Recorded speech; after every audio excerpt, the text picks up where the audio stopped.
Sir, এই সেই student যার 4 মাস যাবত ফিস পেন্ডিং আছে। আমি 5 থেকে 6 বার ওকে ওয়ার্নিং দিছি, কিন্তু কে শোনে কার কথা? ও তো আমার কথাই শোনে না, তাই ওকে আজকে স্কুলের বাইরে দাঁড় করিয়ে রাখছি। এই মেয়ে, কি সমস্যা তোমার? গত 4 মাস যাবত ফি সাবমিট করনি কেন? স্যার, বাড়িতে না কিছু প্রবলেম হচ্ছে, এই কারণে বাবা। এই, কি বাবা বাবা করছো? হ্যাঁ, তোমার বাবাকে বলবে ফি সাবমিট করতে, আদারওয়াইজ তোমাকে স্কুল থেকে বের করে দেওয়া হবে। স্যার, ওর কথা একদমই বিশ্বাস করবে না। ওনা খুব ড্রামাবাজ, মিথ্যাবাদী, নাটক করে। গত 5-6 মাস যাবত শুধু ড্রামাই করে যাচ্ছে। ম্যাম, বিশ্বাস করুন, আমি আপনার সাথে কোনো মিথ্যা কথা বলতেছি না। মিস বর্ষা, আমি কোনো কথাই শুনতে যাচ্ছি না, আর তুমি কোনো কথা বাড়াবে না। ওর ফাদারকে বলো আজকেই অফিসে ফি সাবমিট করবে। স্যার, গত সপ্তাহে ওর ফাদারের সাথে আমার কথা হয়েছে। 1 নম্বর একটা মিথ্যাবাদী লোক, শুধু আজকাল আজকাল করে সময় চলে যাচ্ছে, আসার কোনো নাম নেই। ও আই সি। তাহলে তুমি এক কাজ করো, এই মেয়েকে নিয়ে অফিসে আসো। চলো।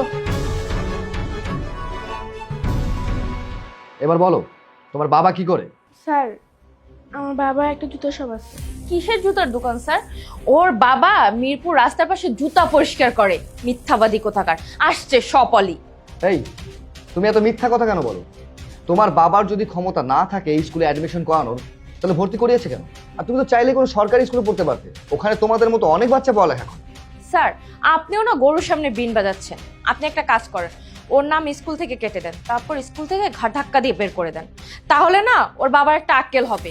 1 নম্বর মিথ্যাবাদী কোথাকার। হ্যাঁ ম্যাম, আপনি ঠিক কথাই বলছেন। আমার বাবা একটা মিথ্যাবাদী, সে কথায় কথায় মিথ্যা কথা বলে। আচ্ছা ম্যাডাম, আপনাকে কি আমার বাবা একটা মিথ্যা কথা বলবো? আমার বাবার কাছে না শুধু 1 জোড়া জুতা আছে, তাও আবার জায়গায় জায়গায় ছিটকে। আমি না বাবাকে বলি তুমি একটা জুতা কেনো না, কিন্তু বাবা বলে এই জুতার ছিদ্র দিয়ে নাকি তার পায়ের মধ্যে বাতাস ঢুকে। কিন্তু ম্যাম, আমি জানি উনি আমাকে মিথ্যা কথা বলে যাতে উনি টাকা বাঁচাতে পারে।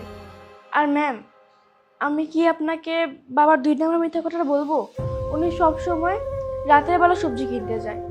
উনি আমাকে বলে রাতে নাকি বাজারে ভিড় কম থাকে। কিন্তু ম্যাম, আমি জানি উনি আমাকে মিথ্যা কথা বলছে। উনি রাতের বেলা বাজারে যায়, এর কারণ হলো রাতে যে অবশিষ্ট সবজিগুলো থাকে সেগুলোর দাম খুব কম থাকে। আর ম্যাম, ওনার 3 নম্বর মিথ্যা কথা বলবো? হ্যাঁ হ্যাঁ, হইছে।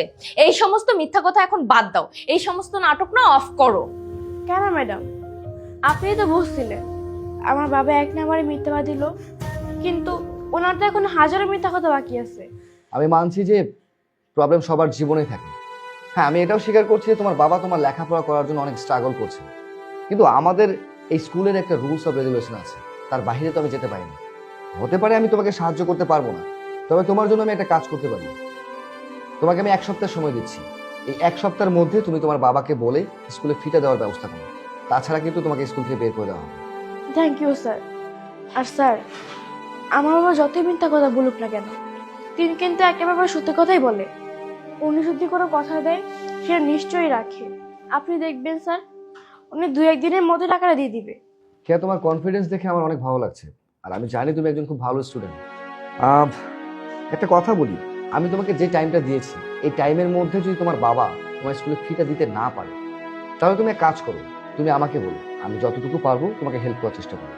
এখন তুমি আসো। আসসালামু আলাইকুম স্যার। ওয়ালাইকুম আসসালাম, ভিতরে আসো।